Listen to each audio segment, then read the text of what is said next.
I exposed my mom and sister for lying about needing money for house repairs when they really spent tens of thousands from my inheritance on my sister's over-the-top wedding. After I cut them off and froze the account, they tried to guilt trip and manipulate me, but I refused. In the end, my mom disowned me, my sister's wedding fell apart, and our family is now shattered. I'm Olivia, 38 femme, married with 2 kids and currently living in Ohio, but I grew up in Houston. My family life has always been complicated, mostly because my parents divorced when I was 10, and my little sister, Hannah, now 33 femme, was 5. The divorce was ugly. My dad, Leonard, now would be about 65 male, accused my mom, Patricia, 61 femme, of cheating. Whether there was truth to that or not, I still have no idea. My mom never remarried, and she clams up anytime the topic comes up. When they split, my dad let my mom keep the house in Houston as alimony and left us behind. My dad made good on child support and paid for my education, but not for my sisters. I've never really understood why my mom didn't legally challenge that, but rumors floated that dad suspected Hannah wasn't actually his daughter. They didn't maintain contact for most of my childhood. My dad would show up at my school, pay my tuition, bring gifts, and then disappear. When I reached high school, I reconnected with him, and we rebuilt our relationship. He was even there for my wedding, even though my mom didn't want him there. We grew close, and he visited me in Ohio a couple times after I moved. Things went downhill fast, though, when he was diagnosed with cancer and passed away last year. My mom never liked that I was close with my dad, and after his passing, she grew even more distant. Dad left everything to me. He remarried years ago, but never had kids with his new wife.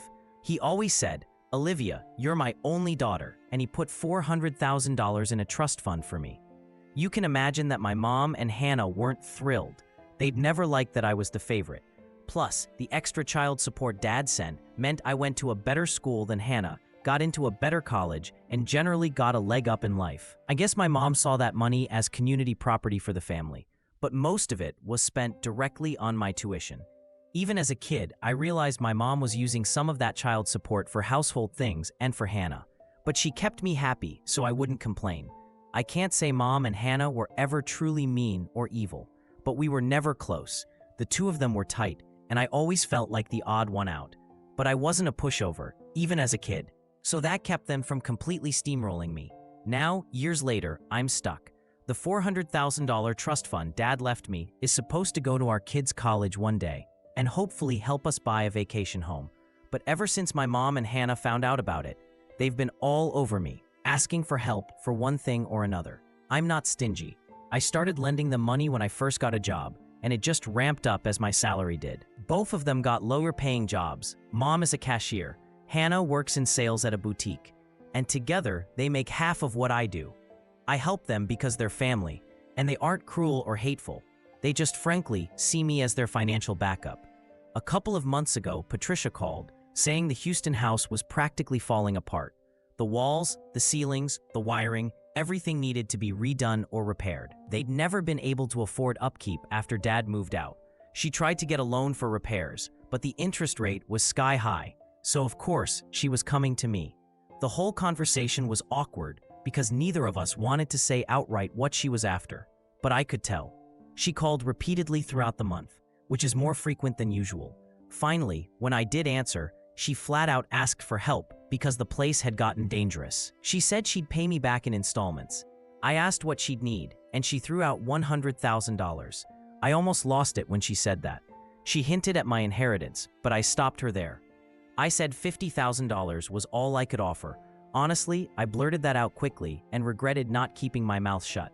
I had a bad feeling about it, but I'd already committed at that point. My husband, Chris, 39M, had a good suggestion. I should pay in installments and watch the renovation progress before sending more.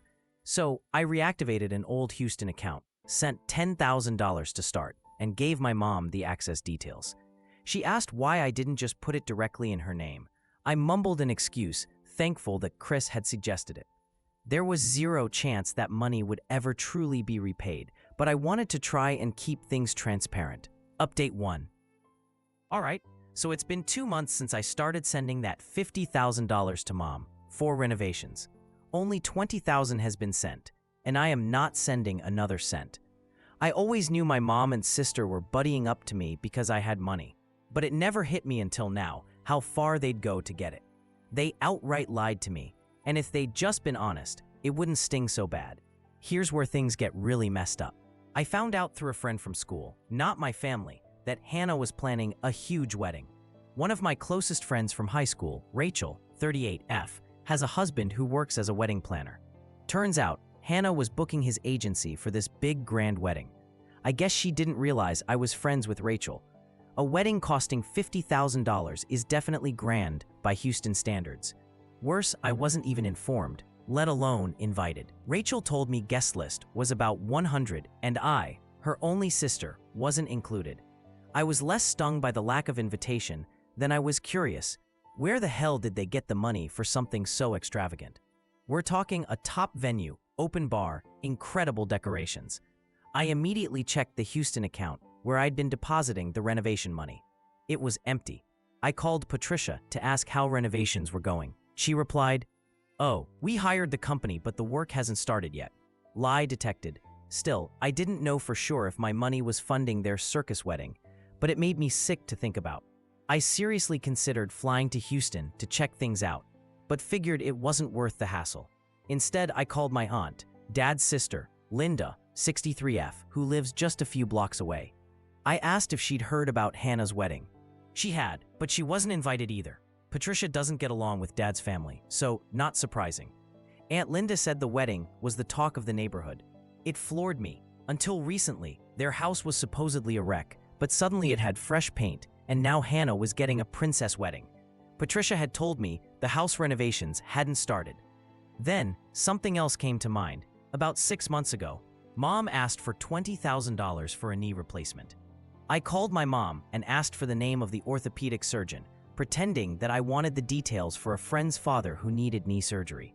She couldn't remember the name of the hospital or doctor, totally fumbling her answers, then lost connection. Her phone was conveniently off for a day and texts went unanswered.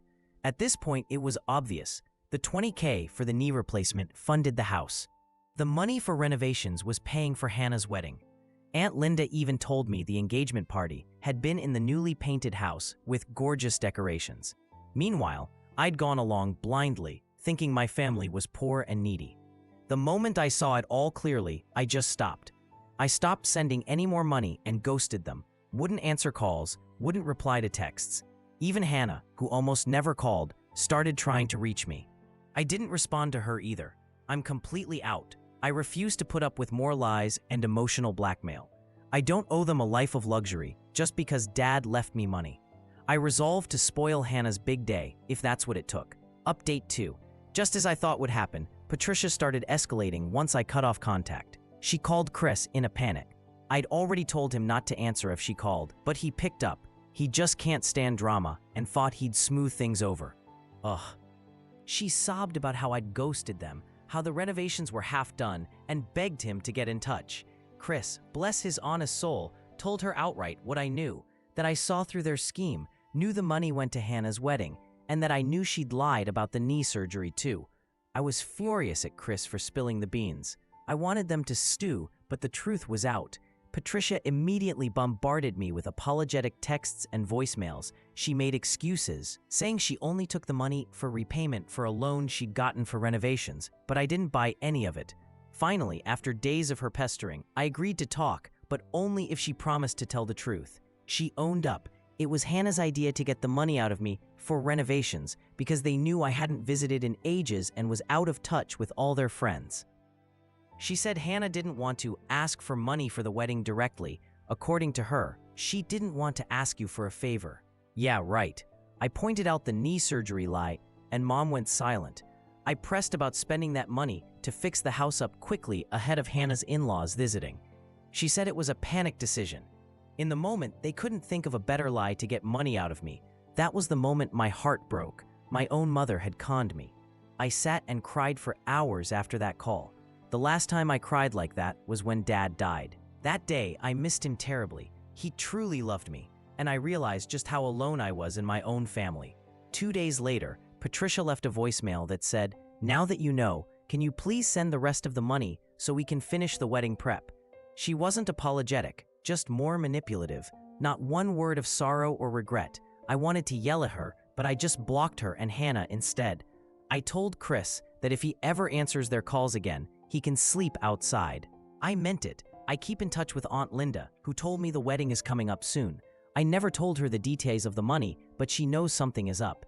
And it sounds like Patricia and Hannah are scrambling to pull together the rest of the wedding. Serves them right. Update 3. Despite my silence, the voicemails and texts from my mom and Hannah kept rolling in, all the way up to the day of the wedding, begging for money. I didn't respond. The last voicemail was Mom calling me shameful. She said I was dead to her, never to call her mom again, never to visit. I was gutted, absolutely gutted. I sobbed in Chris's arms, worried the world would see me as heartless for ruining my own sister's wedding. Mom called me selfish and arrogant, but she never once considered all her deceptions. On the wedding day, Rachel called to say her husband, the planner, was stressed because Hannah and Patricia weren't paying the next installment and the wedding was about to be canceled. I asked how much had been paid so far, and she said $20,000, all from my earlier reimbursements. That was just enough for the venue, but Hannah had ordered all sorts of extras, fancy food, premium flowers. Rachel asked if I was coming. I said no, that I was busy. She knew things weren't great between me and my family. For a few minutes, I thought about sending the rest of the money directly to Rachel to cover the wedding, but then remembered the voicemail disowning me. What was the point? I was just a wallet to them. Even now, they didn't want me there. I switched my phone off and took my kids out for the day. The next day, Rachel called again, now upset because the disastrous wedding had hurt her husband's reputation as a planner. Patricia and Hannah begged for something, anything for the wedding, offering to pay later. He managed to scrape together basic food and simple decorations, but with only $20,000 actually paid, the palace wedding became a flop. The groom's family and guests made snide comments about the poor arrangements. Hannah blamed the planner for ruining her wedding. Patricia begged him not to tell anyone the truth, and being a decent human, he kept quiet and just took the bad press. They still haven't paid him the promised $10,000. I was mortified. Rachel assured me she knew it wasn't my fault, just venting as a friend. Still, I could barely speak. Chris pointed out my family got what was coming to them. Their greed, manipulation, and lies set up their own humiliation in the end. I agree. In a way, Mom disowning me is a blessing. I no longer owe them energy, money, or emotional labor. This story ends right here. This story really highlights how money can break down already strained family ties and magnify deep-seated resentments. Sometimes, holding others accountable is the healthiest choice, even when it seems harsh. I've got a question for you. Have you ever had to cut off family for the sake of your own well-being? Would you have done the same in my place?